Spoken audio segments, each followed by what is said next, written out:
But this is where the history books go silent. What happened after the cheers died down? Today, we're pulling back the curtain on one of ancient Rome's darkest secrets. Picture this. It's 95 AD in Rome. The Colosseum towers over the city like a monument to power and brutality.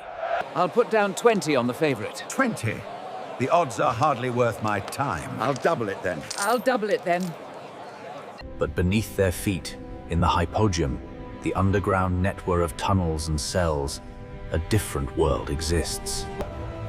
This is where the Empire kept its human livestock. Criminals, war captives, slaves, and yet The gladiators themselves were a complex group. Some were slaves forced to fight. Others were volunteers seeking fame and fortune.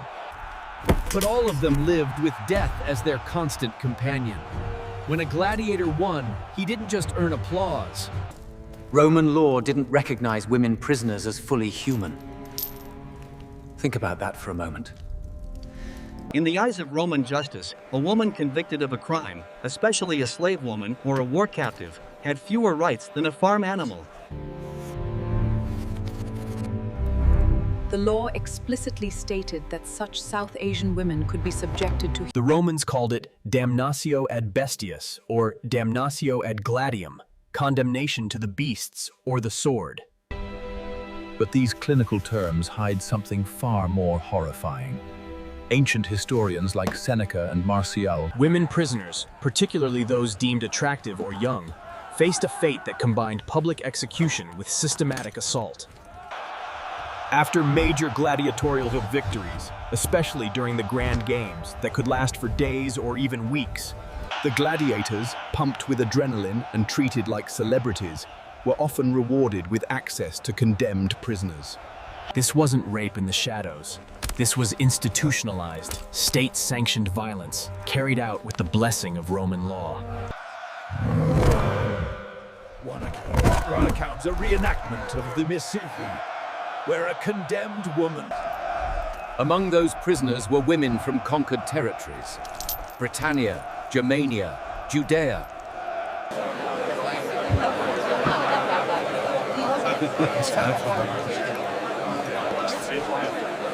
One piece of graffiti translates roughly to "Celadus the Thracian makes the girls swoon," but darker messages hint at violence against captive women. To understand how this was possible, you need to understand Roman psychology. The Empire didn't see this as cruelty. They saw it as justice. In Roman thinking, anyone condemned to the arena had already forfeited their humanity. They called these people noxii, the harmful ones. A woman who had lost her virtue, whether through her own actions or through force, was considered worthless, disposable.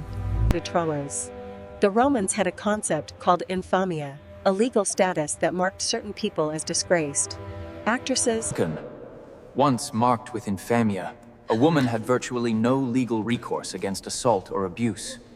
She couldn't test. The gladiatorial schools, called ludi, were often located near or attached to brothels.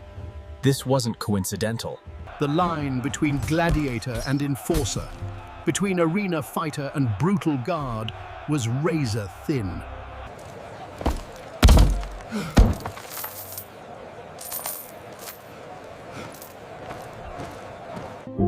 Here's what makes this history even more chilling.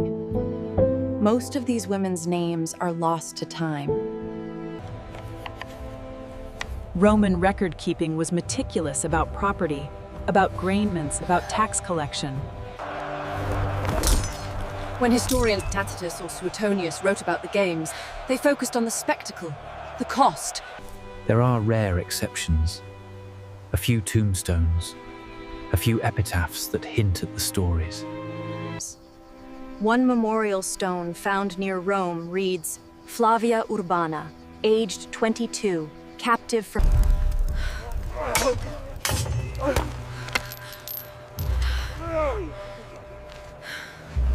No! Let go of me! We won't go with you!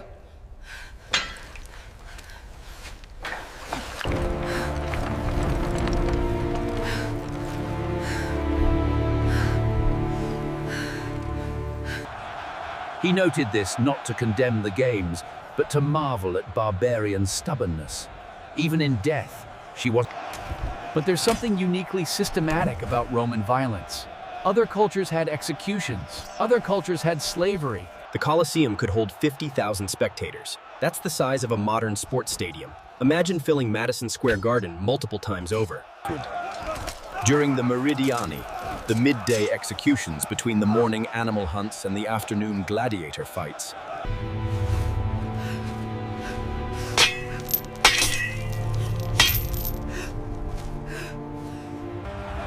The philosopher Seneca, despite being one of Rome's great moralists, wrote that he preferred to skip the Meridiani.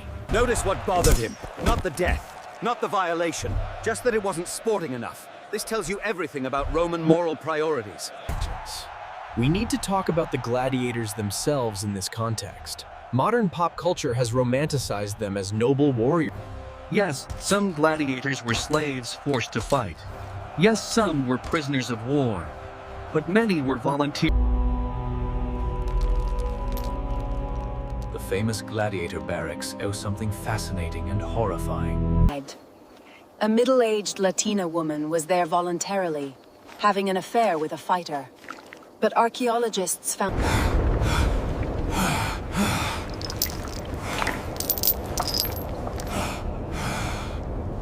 The gladiators lived in a world where violence was currency, and where power over the powerless was one of the few privileges they could claim. Many gladiators died young. Their life expectancy was around mid-20s. Living under that kind of constant death sentence does something to human psychology.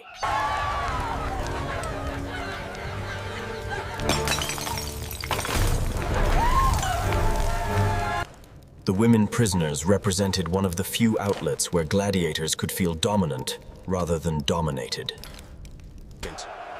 The legacy of Roman gladiatorial culture didn't die with the empire. The attitudes it embodied, the normalization of... When we talk about rape as a weapon of war, about the systematic sexual violence that has characterized conflicts from... The idea that a conquered people, and especially the women of a conquered people, are legitimate spoils for the victors, that's Roman... Even today, when we romanticize Roman civilization, when we marvel at their engineering and their law and their literature, we're engaging in a selective amnesia.